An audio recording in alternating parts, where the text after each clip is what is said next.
श्री गणेशाय नमः। ओम नमो भगवते वासुदेवाय। एसएस गीत भजन पर आपका स्वागत है। माघ मास महात्म श्रृंखला में 20वां अध्याय। वेद निधि कहने लगे कि हे महर्षि, धर्म को जल्दी ही कहिए, क्योंकि श्राप की अग्नि बड़ी दुष्कारक होती है। लोमश ऋषि कहने लगे कि यह सब मेरे साथ नियम पूर्वक माघ स्नान करें, अंत में यह श्राप से छूट जाएंगे। मेरा यह निश्चय है, शुभ तीर्थ में माघ स्नान करने से शाप का फल नष्ट हो जाता है।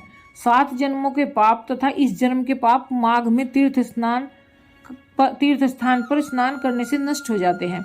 इस अच्छोद में स्नान करने से अवश्य ही मोक्ष की प्राप्ति होती है।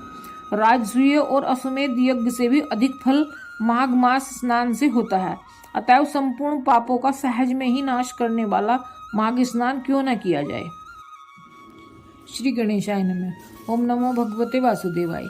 माघ मास महात्म श्रृंखला में 21वां अध्याय। लोमश ऋषि कहने लगे कि पूर्व काल में अवंती देश में वीरसेन नाम का राजा था। उसने नर्मदा के किनारे राजसूय यज्ञ किया और अश्वमेध यज्ञ भी किए, जिनके खंभे सोने के बनाए गए। ब्राह्मणों को अन्न का बहुत सा दान किया और बहुत सी गाय, सुंदर वस्त्र और सोने के आभूषण दान में दिए।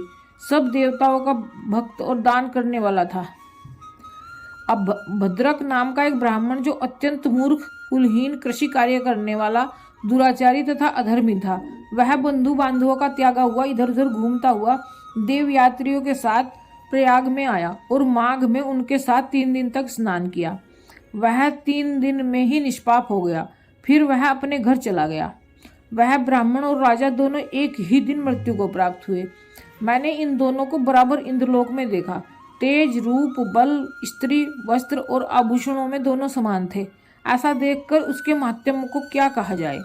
राजयोग करने वाला स्वर्ग का सुख भोग कर फिर भी जन्म लेता है, परंतु संगम में स्नान करने वाला जन्म मरण से रहित हो जाता है। गंगा और यमुना के संगम की हवा के स्पर्श से ही बहुत से दुख नष्ट हो जाते हैं। अधिक क्या कहें, और किसी भी तीर्थ में किए गए पाप माघ मास में प्रयाग में स्नान करने से नष्ट हो जाते हैं। मैं पिशाच मोचन नाम का एक पुराना इतिहास सुनाता हूँ। इस इतिहास को यह कन्या और तुम्हारा पुत्र भी सुने, इससे इनको स्मृति प्राप्त होगी। पुराने समय में देवद्युति नाम का एक बड़ा गंभीर और वेदों का पारंगत एक वैष्णव ब्राह्मण था। उसने पिशाच को निर्मुक्त किया था। वेद निधि कहने लगे कि वह कहाँ का रहने वाला, किसका पुत्र, किस पिशाच को उसने निर्मुक्त किया, आप विस्तार पूर्वक यह सब कथा सुनाइए। लोमश ऋषि ने कहा कि किल्पज्ञ से निकली हुई सुंदर सरस्वती के किनारे पर उसका स्थान था। जंगल के बीच में पुण्य जल वाली सरस्वती बहती थी। वन में अनेक प्रकार के पशु भी विचरते थे। उस ब्राह्मण के श्राप के भय से पवन भी बहुत सुंदर चलती थी और वन चैत्र रथ के समान था। उस जगह धर्मात्मा देवद्युति रहते था। उसके पिता का नाम सुमित्र था और वह लक्ष्मी के वरदान से उत्पन्न हुआ था। वह सदैव आत्मा को स्थिर रखता, गर्मी में अपने नेत्र सूर्य की तरफ रखता, वर्षा में खुली जगह पर तपस्या करता, हेमंत में सारस्वत सरोवर में बैठता और त्रिकाल संध्या करता। जितेंद्रिय और सत्यवादी भी था।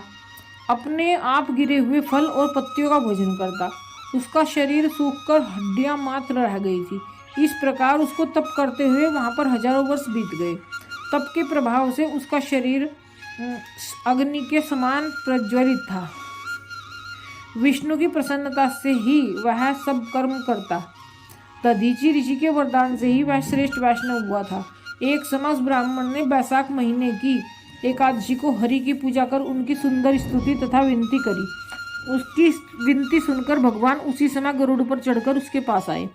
चतुर्भुज, विशाल नेत्र, मेघ जैसा स्वरूप, भगवान को स्पष्ट देखकर प्रसन्नता के मारे उसकी आंखों में आंसू भर आए और कृतकृत्य होकर उसने भगवान को प्रणाम किया।